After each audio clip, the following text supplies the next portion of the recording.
Hey folks, it's the 4th of July. Man, how fast did that creep up on us? And on today's show, we've got another correspondence segment from my good friend George Frankly. We'll hopefully be back next week with full host recordings, but for this week, we're talking marbles, UFOs, and data contamination. Enjoy the show.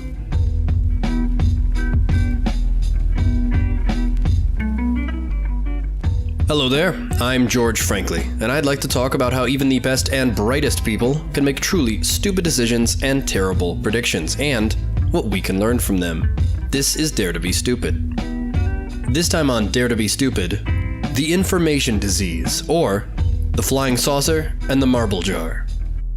June 24th, 1947. One absolute hell of a Tuesday if you're a certain kind of weirdo that cares. Spoilers, I'm that weirdo.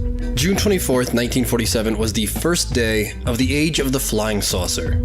A civilian pilot flying over Mount Rainier reported the first well-documented sighting of what became known as a flying saucer, and echoes of his sighting have influenced decades of other incidents and the entire breadth of our pop culture. The common term UFO wouldn't be coined for another 5 years during subsequent Air Force investigations. Here in the summer of 47, the flying saucer was entering the mainstream. Now, that much of history is an undeniable fact. Unfortunately, that fact is butting heads with a more important fact. The fact that our witness, the pilot Kenneth Arnold, never said he saw a flying saucer at all. The entire concept of the flying saucer was introduced to our collective consciousness not by sightings or experiences, but by a mistake. But let's shelf that whole boring UFO conspiracy thing for now. Let's talk about something with a bit more thrill to it. Jelly beans. It's a very, very old game, and I'm sure we've all participated in it at least once or twice. A huge jar is filled with jelly beans, or marbles, or pennies, or something like that, and a contest is made out of it. Guess the number of widgets. Actually, let's stick with marbles, it fits my Depression-era street urchin aesthetic. Guess the number of marbles, and the closest answer wins a prize. Classic county fair and school fundraiser fodder. This little game, and maybe a stretch to call it a game, this little game can generate some amazing statistics. Or the exact same game can generate terrible statistics. You see, if 500 people go up to a jar of, say, 500 marbles, make a guess, and then throw their guess in the ballot box, a brilliant thing starts to happen. Many will guess high, many will guess low, but a bit of a bell curve will start to form. Highs and lows will cancel each other out, outliers will get outweighed, and in the end, the mean average of all the guesses will prove shockingly close to the real thing. Those 500 people will, as a hive mind, come up with something close to 500 marbles. But if you had taken the same 500 people, the same jar of the same 500 marbles, and instead you had them all make their guesses on a dollar store clipboard tethered to the jar by a piece of string, you would get an average number that was wildly wrong. Why?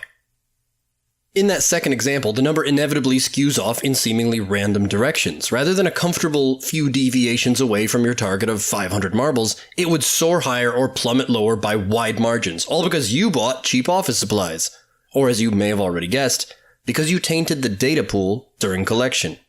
Blind ballots in a box create a genuinely random, fairly normalized distribution. Every guess comes from a place of total independence. But a person who sees every guess that came before theirs is given an unavoidable burden. They've seen which way the wind is blowing. They've seen what everyone else thinks is a reasonable guess, and that's going to affect their own. It takes an exorbitant ego and a cavalcade of confidence to never once think, maybe all these other people know something I don't. The survival center of our brain is wired to notice movements of the herd. If our contemporaries are fleeing from something, we don't want to be left behind. And if they're focused on something, on one range of numbers, we don't want to be the lone outlier. This is, or is not, what author James Surowiecki refers to as the wisdom of crowds. In his book of the same name, he describes how large groups of people can develop highly accurate consensus when they make simultaneous, independent decisions in good faith. Under the opposite conditions, where decision-making is staggered and can be influenced by other decisions, you get the opposite result. This sort of crowdthink, where decisions are moving downstream instead of being spontaneous and independent, is called an information cascade. The first few decision makers set the pace and, in effect, create a chain reaction on every decision that comes afterwards. Information cascades can completely override the thoughts of the people downstream, even defying what's right in front of their eyes. The final person to approach that marble jar could have deduced a count of exactly 500 marbles long before her turn at the board, but when she sees that the last 100 contestants all guessed 300-something, her own mind will turn on her. 500 must be too high. It feels too high. Her guess is weighed down by new information. Literally an anchor bias. With anchor bias, there's suddenly a heavy pull dragging your independent thoughts down towards an infectious new frame of reference. My point is, there's a hell of a lot of fancy science names for the telephone game. It's all a fun little carnival game thought experiment that just kind of threatens the entire concept of honesty. Human memory is squishy, spongy, and very malleable, and in both directions. Data storage, from magnetic tape to blockchains, all tends to be linear. It goes from one entry into the next. The human brain is absolutely not. We can rewrite details from our most ancient memories without even realizing we were thinking about them. We can watch something happen right in front of our eyes and then remember it completely differently minutes later. We write and rewrite memory, forwards and in reverse, constantly. This is why human eyewitnesses actually make for terrible evidence. Investigators don't just separate witnesses to prevent collusion, it's to prevent contamination. Allowing multiple people to share and compare their memories leads to the homogenization of those memories, even if they are honest people trying their best. Reality is sturdy, but perception is fragile. So, marbles, and flying saucers. Why flying saucers? Rather, why did newspapers report that Kenneth Arnold saw flying saucers? What he saw, and what he described to air controllers and to the press, was a formation of strange, boomerang-shaped objects. Later on, he would call them crescent or even chevron-shaped. And a crescent, believe it or not, is not a saucer. It's literally not even half of a saucer. It's a crescent. What gives? You see, Arnold went on to describe their bobbing, high-speed movements like, quote, a saucer skipping on water. And the first reporter to hit the headlines shortened that to flying saucer. Not having any photographs, artists ended up illustrating that headline very accordingly. And then history happened. Information cascaded. That phrase became part of the zeitgeist. More and more often afterwards, people witnessed flying saucers. So are all of these subsequent sightings frauds? Well, I can't say. But what I can say is that when you look at sightings by typical consumers of popular culture, and then sightings by outsiders with different influences, they report very different things. Betty Hill, the first modern alien abduction from a flying saucer story in 1961, happened to be a huge science fiction enthusiast who'd seen her fair share of saucers in the media. Travis Walton, abducted by a flying disc in 1975, was also plenty familiar with the concept.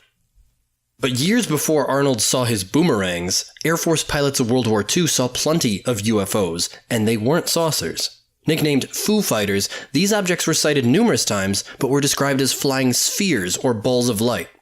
Even spectators in the 18th and 19th centuries saw UFOs, but back then those were commonly spheres or long, quote, cigar shapes.